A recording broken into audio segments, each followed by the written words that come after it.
From under the griot tree the groundhog arose, and this is how the story goes.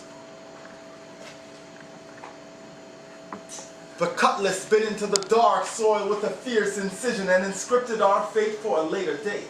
But our fears were frozen and light years too late to prevent an all-consuming apocalyptic hate. Simply put, time was not coming but was soon to be done, so soon that in fact it had already begun. But in fiction, the sands of time had been swept away into the space that never existed. So don't humor me. This is serious, B.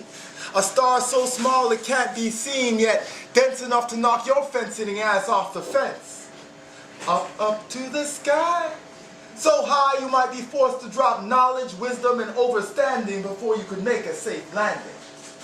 If a fire make it burn, if a blood make it run. Sounds like revolution to me, son. Sounds like the word sound power of the Most High is on a collision course with the wretched of the earth. And what a battle that will be when philosophy and history choose sides for the balance of eternity.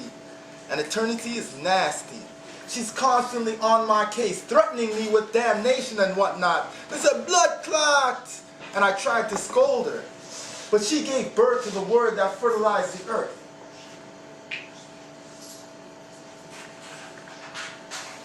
She planted the first interplanetary seed in the extra-dimensional Garden of Eden and said, grow up.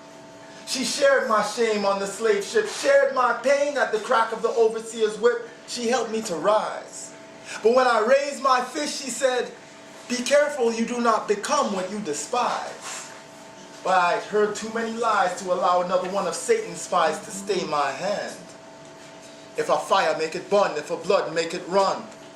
And like a recently revealed ancient prophecy, that ish made sense to me, like Melchizedek's mysteries wrapped up in repetitive histories. See, she being eternity was always right. So I kept my roots planted in her fertile soil and waited for the starlight. See, I was constantly consuming the sun.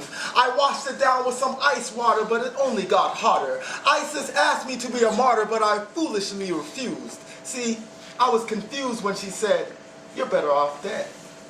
But I know now what I have to live for at the end of this temporal territorial war.